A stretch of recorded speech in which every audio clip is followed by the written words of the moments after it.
सर्वनाश आ गया। मैं 70 डिग्री सेल्सियस की भीषण गर्मी में गिर पड़ा। फिर भी अपने मरते हुए पलों में मैंने वास्तव में उस आरवी को बोलते हुए सुना, समान तापमान प्रणाली सक्रिय हो रही है। सिस्टम प्रारंभ हो रहा है। मैं पहले ही मर रहा हूँ, अब चालू होने का क्या मतलब है। जैसे ही मन उसे कोस रहा था, मेरी आंखों के सामने का नजारा तेजी से बदल गया। एक पल में मुझे 1 महीने पहले वापस ले जाया गया, जब मेरे पिता अपने मृत्यु शैया पर अपनी विरासत का बंटवारा कर रहे थे। मेरे पिता अपनी आखिरी सांसें ले रहे थे। शहर में एक नया अपार्टमेंट, गांव में एक छोटा 1 मंजिला घर, और वो पुरानी आरवी, घर की पुरानी कार। तुम बहनें इसे आपस में बांटने के बाद एक दूसरे का अच्छे से ख्याल रखना। इससे पहले कि मैं कुछ बोल पाता, मेरी छोटी बहन बुआओं ने लाल आंखों के साथ हमारे पिता का हाथ पकड़ लिया। पापा, मैं बस गांव का पुराना घर ले लूंगी। शहर का नया अपार्टमेंट दीदी के लिए छोड़ दीजिए, आरवी भी उन्हीं को दे दीजिए। पुराने घर में आपकी बहुत सी यादें बसी हैं, मैं इसे छोड़ने की हिम्मत नहीं कर सकती। बोलते हुए उसने कुछ आंसू बहाए, लेकिन उसने मेरी तरफ जो नजर देखी, उसमें एक अधूरी छिपी हुई अकड़ थी। ऐसा लग रहा था कि मेरी बहन का भी पुनर्जन्म हुआ है। हमारे पिछले जीवन में बुआओं ने फुर्ती दिखाई थी, शहर के नए अपार्टमेंट को झपट लिया था, और गांव का पुराना घर और खटारा आरवी मुझे थमा दी थी। हमारे पिता के निधन के बाद वो नए अपार्टमेंट में आराम से रह रही थी, लेकिन कुछ ही समय बाद भीषण गर्मी आ गई। तापमान 70 डिग्री के पार चला गया। शहर का पावर ग्रिड लोड नहीं संभाल सका और बंद हो गया, और मेरी बहन का अपार्टमेंट जल्दी ही एक उबलते हुए बर्तन में बदल गया। इस बीच गर्मी के प्रति संवेदनशील होने के कारण मुझे बहुत पहले ही कुछ गड़बड़ होने का एहसास हो गया था। मैंने पहले से ही भरपूर सामान और कुछ जनरेटर खरीद लिए थे और घर पर ही टिक गया था। मुझे लगा कि मैं इनके साथ शांति से जीवित रह पाऊंगा, लेकिन बुआओ किसी तरह गर्मी का सामना करते हुए वापस ग्रामीण घर में आने में कामयाब रही। वो बाहर खड़ी होकर रोने लगी और खुद को पीड़ित दिखाने का नाटक करने लगी। एक दूसरे का ख्याल रखने की हमारे पिता की आखिरी इच्छा को याद करते हुए मेरा दिल पिघल गया और मैंने उसे अंदर आने दिया। लेकिन उसके तुरंत बाद उसने अपने नए बॉयफ्रेंड को बुला लिया। वे दोनों जबरदस्ती अंदर घुस आए और मेरे घर और सामान पर कब्जा कर लिया। बाद में जब 3 लोगों का पेट भरने के लिए खाना काफी नहीं था, तो उसने वास्तव में अपने बॉयफ्रेंड के उकसावे में आकर मुझे बाहर निकाल दिया। डिग्री की भीषण गर्मी में मेरी दर्दनाक मौत हो गई। मरने से ठीक पहले मैं संघर्ष करते हुए उस पुरानी आरवी में रेंग कर गया जो मेरे पिता छोड़ गए थे। अपने अंतिम पलों में मैंने वास्तव में आरवी को बोलते हुए सुना, कयामत से बचने की प्रणाली सक्रिय हो रही है, समान तापमान प्रणाली चालू हो रही है। दुर्भाग्य से मुझे बहुत देर से पता चला और अंततः मैं जीवित नहीं बच सका। इस बार मैं किसी पर भी दया नहीं दिखाऊंगा। हमारे पिता हमेशा मेरी बहन के प्रति पक्षपाती थे। यह सुनकर कि उसने बेकार पड़े 1 मंजिला घर को चुना है, वो तुरंत चिंतित हो गए। या वो घर?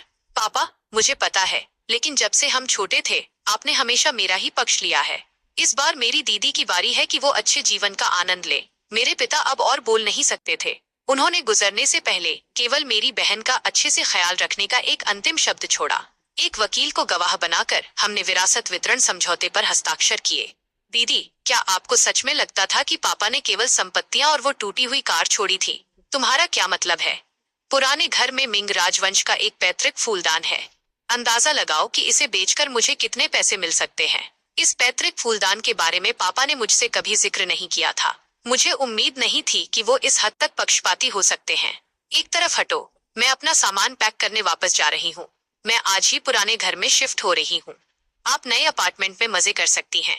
बुआओ साफ तौर पर जानती थी कि सर्वनाश आने वाला है, लेकिन मेरे सामने अपनी खुद की बहन होने के बावजूद उसने चेतावनी का एक शब्द भी नहीं दिया। चरम सीमा तक स्वार्थी। अस्पताल से निकलने के बाद मैं सीधे थोक बाजार गया। मैंने बाजार प्रबंधक को अपनी जरूरत के सामानों की एक सूची भेजी और जमा राशि का भुगतान किया। जब तक मैं घर पहुंचा, तब तक अंधेरा हो चुका था। मूवर्स पहले ही मेरी बहन का पैक किया हुआ सामान ले जा चुके थे। कोने में केवल कुछ बिखरी हुई चीजें बची थीं। मैंने उस नाइट क्रीम को सावधानी से रख दिया, जिसका मैंने विशेष रूप से स्टॉक किया था। हर कोई मेरे पतन की उम्मीद करता है, लेकिन मैं सबका दिमाग हिला दूंगा। मैंने विशेष रूप से HBN की firming anti wrinkle double retinol night cream का स्टॉक किया है। हर कोई मेरे पतन की उम्मीद करता है, लेकिन मैं सबका दिमाग हिला दूंगा। में मिलता है। तभी दरवाजे के बाहर से एक आवाज आई। मैंने ऊपर देखा तो मेरी बहन थी। वो बचे हुए सामान को ले जाने के लिए मूवर्स को निर्देश दे रही थी।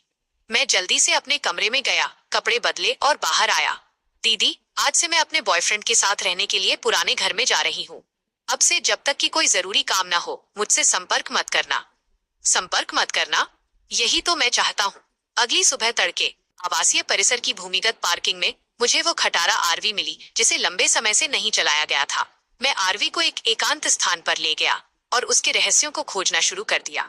लेकिन वाहन में काफी देर तक टटोलने के बाद और पिछली बार जब मैं इसमें रेंग कर गया था, ठीक उसी मुद्रा को दोहराने के बाद भी वो आवाज अभी भी सुनाई नहीं दी। मुझे तो ये भी शक होने लगा कि पिछले जीवन में मुझे कोई मतिभ्रम तो नहीं हुआ था। लेकिन मैं घबराया नहीं। शायद सक्रिय होने के लिए विशिष्ट परिस्थितियों की आवश्यकता होती है, या शायद अभी समय नहीं आया है। मैं कुछ देर आरवी में बैठा रहा और मेरे दिमाग में कयामत से बचने की एक योजना तेजी से बनी। शहर के अपार्टमेंट को तो निश्चित रूप से बेचना ही होगा। जब सर्वनाश आएगा तो उस तरह की भीषण गर्मी में पूरे शहर का पावर ग्रिड जल्दी ही ठप हो जाएगा। एक इंसान बिल्कुल भी लंबे समय तक नहीं टिक सकता। मैं घर बेचने से मिले पैसों का इस्तेमाल सामान जमा करने के लिए करूंगा। अगर बाद में आरवी का जलवायु नियंत्रण और ठहराव कार्य सफलतापूर्वक सक्रिय हो सकता है, तो मैं अपना सारा जमा किया हुआ सामान लूंगा और एक सुदूर सुरक्षित स्थान पर टिक जाऊंगा। अगर मेरी किस्मत खराब रही और मैं सिस्टम को सक्रिय नहीं कर पाया, तो मैं बस अपना खुद का बंकर बना लूंगा। चाहे मैं कोई भी रास्ता चुनूं, मेरे पास तैयारी के लिए काफी समय है। घर लौटने के बाद मैंने एक रियल एस्टेट एजेंट से संपर्क किया ताकि घर बेचकर अपने सामान के लिए धन जुटा सकूं। मैडम, क्या आप पक्का ऐसा करना चाहती हैं? ये अपार्टमेंट एक प्रमुख स्थान पर है और इसका लेआउट उत्कृष्ट है। अगर हम थोड़ा इंतजार करें तो हमें बहुत बेहतर कीमत मिल सकती है। बस जैसा मैं कह रही हूँ वैसा करो। अगर ये 3 दिनों में नहीं बिका तो मैं कोई दूसरा एजेंट ढूंढ लूंगी। मात्र 20 से अधिक दिनों में थर्मल सर्वनाश पूरी दुनिया को अपनी चपेट में ले लेगा। जब शहर का पानी और बिजली चले जाएंगे तो ये दिखने में शानदार नया अपार्टमेंट एक न बच पाने वाले ओवन में बदल जाएगा। इसे एक बोझ की तरह रखने के बजाय इसे नकदी में बदलना बेहतर है। शायद इसलिए क्योंकि कीमत आकर्षक थी, एक खरीदार की नजर जल्दी ही इस संपत्ति पर पड़ गई और उसने निर्णायक रूप से अनुबंध पर हस्ताक्षर कर दिए। जैसे ही पूरा भुगतान आया, मैंने अपने फोन पर नंबरों को देखा और मेरे सीने का आधा बोझ आखिरकार कम हो गया। इसके साथ ही मैं एक बेस की तलाश करना नहीं भूला था। मुझे धुंधला सा याद था कि उपनगरों के पास पहाड़ों में एक परित्यक्त हॉलिडे रिसोर्ट था। कुछ साल पहले डेवलपर्स की फंडिंग चेन टूट गई थी और वे भाग गए थे। वो जगह आबादी से बहुत दूर है और वहाँ घरों का ढांचा पहले से ही मौजूद है। बस थोड़े से बदलाव के साथ ये एक बिल्कुल सही बंकर बन जाएगा। 1 घंटे से अधिक समय तक घुमावदार पहाड़ी रास्ते पर गाड़ी चलाने के बाद आखिरकार मैंने उस परित्यक्त रिसोर्ट को देखा। दूर से देखने पर कई इमारतों के ढांचे पहले से ही खड़े थे। दीवारें मूल रूप से तैयार थीं, बस उनमें अंदर का काम होना बाकी था और आसपास घास फूस उगाया था। मैं इसे ध्यान से देखने के लिए कार से नीचे उतरा। ये शहर से काफी दूरी पर है, घने पेड़ों से घिरा हुआ है जो धूप को रोक सकते हैं और एक हद तक छिपाव भी प्रदान कर सकते हैं। सबसे महत्वपूर्ण बात यह है कि यहाँ की ऊंचाई काफी अच्छी है। बाद के चरणों में गर्मी की लहर के साथ अनिवार्य रूप से ध्रुवीय बर्फ की चादरें पिघलेंगी और बर्फ की चादरें पिघलने का परिणाम समुद्र के बढ़ते स्तर के रूप में सामने आएगा। मेरी बहन का पुराना ग्रामीण घर कम ऊंचाई पर है। भले ही वो भीषण गर्मी से छिपने में कामयाब हो जाए, लेकिन वो निश्चित रूप से समुद्र के पानी के भराव से नहीं बच पाएगी। मैंने रिसोर्ट के चारों ओर चक्कर लगाया और अंत में एक अपेक्षाकृत छिपी हुई इमारत को चुना। इसके नीचे एक बेसमेंट स्तर भी था। जब समय आएगा मैं बेसमेंट का नवीनीकरण करूंगा। ये सुनिश्चित करूंगा कि ये अच्छी तरह से इंसुलेटेड और नमी रोधी हो और ये रहने के लिए तैयार हो जाएगा। जहाँ तक घर के बाहरी हिस्से की बात है, मैं इसे एक अधूरे परित्यक्त भवन जैसा ही रहने दूंगा। इससे समय बचता है और यह किसी का ध्यान भी आकर्षित नहीं करेगा। गया और एक निर्माण दल से संपर्क किया। मैंने उनके साथ नवीनीकरण योजना पर चर्चा की और कल से काम शुरू करने का फैसला किया। अंत में मैंने पास के एक बड़े सुपरमार्केट का चक्कर लगाया। बेडशीट, रजाई के कवर, टूथपेस्ट, टूथब्रश, मैंने भारी मात्रा में दैनिक आवश्यकताओं का सामान खरीदा। अगली सुबह तड़के 8 बजे मैं निर्माण दल को परित्यक्त रिसोर्ट में ले आया। मैंने उनसे झूठ बोला कि इस जगह का पुनर्विकास किया जा रहा है। चालक दल को अतिरिक्त पैसे दिए और मांग की कि वे 10 दिनों के भीतर काम पूरा करें। सब कुछ व्यवस्थित करने के बाद मैं गाड़ी चलाकर निकल गया। लेकिन रिसोर्ट से कुछ ही दूर जाने के बाद मुझे सड़क के किनारे से हल्की कराहने की आवाज सुनाई दी। ऐसा लग रहा था जैसे कोई छोटा जानवर मदद के लिए पुकार रहा हो। मैंने कार रोकी और सड़क के किनारे लंबी घास में ध्यान से खोजा। वहां मिट्टी और खून से लथपथ एक छोटा नारंगी बिल्ली का बच्चा बैठा था। साफ तौर पर इसे किसी गुजरते हुए वाहन ने टक्कर मारी थी। यह पिछले जीवन में बिल्कुल मेरी तरह था, छोटा और असहाय। डरो मत, मैं तुम्हें डॉक्टर के पास ले जाऊंगी। लेकिन जैसे ही मैंने कार का दरवाजा बंद किया और इंजन चालू करने की तैयारी की, केबिन के अंदर अचानक एक यांत्रिक आवाज गूंज उठी। मरता हुआ जीवित जीव पाया गया। कयामत से बचने की प्रणाली ट्रिगर हो रही है। सिस्टम सफलतापूर्वक सक्रिय हुआ। समान तापमान प्रणाली सक्षम। ठहराव प्रणाली सक्षम। अच्छे कर्मों का फल सच में मिलता है। मैं निश्चित रूप से इस छोटे बिल्ली के बच्चे को गोद ले रहा हूँ। तो आरवी सिस्टम के सक्रिय होने की शर्त वास्तव में किसी मरते हुए जीवित जीव से मिलना थी। मैंने और समय बर्बाद नहीं किया, आरवी शुरू की और शहर के एक पशु अस्पताल की ओर भागा। अगले कुछ दिनों में मैंने अपना सारा समय सामान जमा करने में बिताया। कभी कभी मैं सोशल मीडिया पर अपनी बहन बुआओं की पोस्ट देखता था।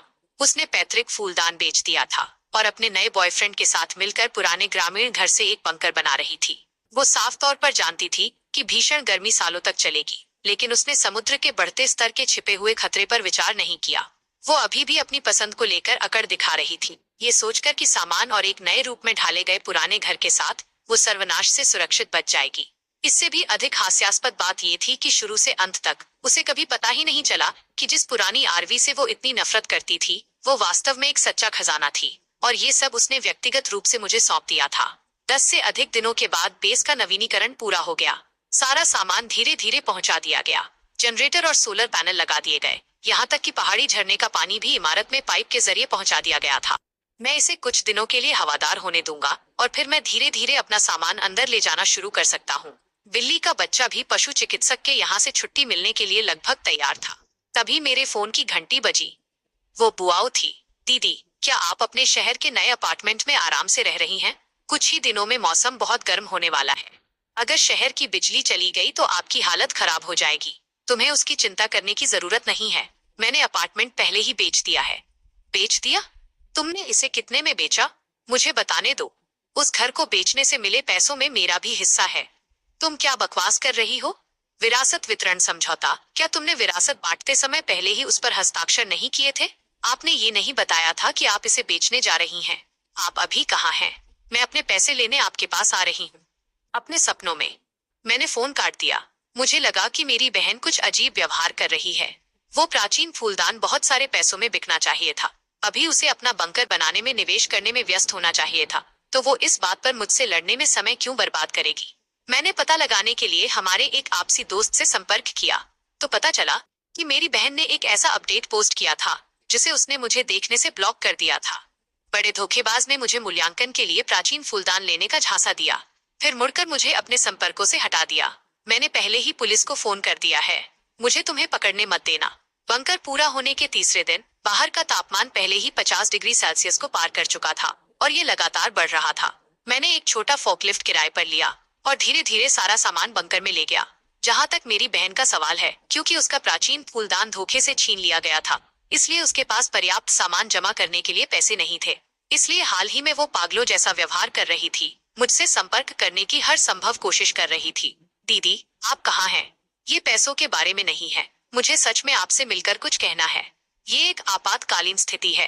पिछले कुछ दिनों में एक दखल अंदाजी करने वाले पड़ोसी ने चुपके से मेरी बहन की तस्वीरें ली और उन्हें पड़ोस के ग्रुप चैट में पोस्ट कर दिया। 702 के साथ क्या गलत है? अपार्टमेंट बिक चुका है, फिर भी वो हर दिन दरवाजे पर क्यों इंतजार कर रही है? मैंने इन संदेशों को नजरअंदाज कर दिया। एक व्यक्ति और एक बिल्ली ठंडे छायादार बंकर में रहे एक आरामदायक सुखद जीवन जी रहे थे। जहाँ तक भोजन की बात है, वो सब उस पुरानी आरवी में जमा था जिसका सिस्टम सक्रिय हो चुका था, इसलिए मुझे इसके खराब होने की बिल्कुल भी चिंता नहीं थी। 30वें मार्केट लूट लिए गए और साफ कर दिए गए। पूरे देश में अक्सर आग लगने लगी, कई लोग विस्थापित हो गए। अधिकारियों ने प्रभावित निवासियों के अस्थायी पुनर्वास के लिए बड़ी संख्या में हवाई हमला आश्रय स्थल खोले। समाचार देखते हुए मेरा दिल अनजाने में बैठ गया। ज्यादा समय नहीं लगेगा जब इंटरनेट भी बंद हो जाएगा, इसलिए मैंने बहुत सारे ऑफलाइन वीडियो, उपन्यास और किताबें डाउनलोड कर ली। उस शाम जब मैं अपनी जर्जर ऑफरोड गाड़ी बेतरतीब ढंग से पहाड़ पर चढ़ी और आखिरकार पर्वत श्रृंखला के बाहरी हिस्से में रुक गई। कार के दरवाजे खुले और गर्मी की लहरों से बेहाल हो चुके 4 लोग लड़खड़ाते हुए बाहर निकले। समूह का नेतृत्व बुआओ कर रही थी। उसके बगल में उसका बॉयफ्रेंड शांगहाओ था। वहां स्टील के पाइप और कौवे की छड़े लिए हुए 2 मजबूत आदमी भी थे। अब तक रात में भी बाहर का तापमान 60 से 70 डिग्री सेल्सियस था। वे 3 मिनट से भी कम समय से बाहर थे, फिर भी उनके होंठ पहले ही फट चुके थे। उनके चेहरे लाल हो गए थे और हर सांस में मौत के कगार पर खड़े किसी व्यक्ति की हांफने की आवाज थी। वे जंगल में पागलों की तरह कुछ ढूंढ रहे थे। यह सब आपकी गलती है। मैंने आपसे उस प्राचीन वस्तुओं के डीलर पर कड़ी नजर रखने के लिए कहा था, लेकिन आपको मूल्यांकन के दौरान ही बाथरूम जाना था। मुझे कैसे पता होता कि वो एक धोखेबाज है? अब उस बारे में बात करने का कोई फायदा नहीं है।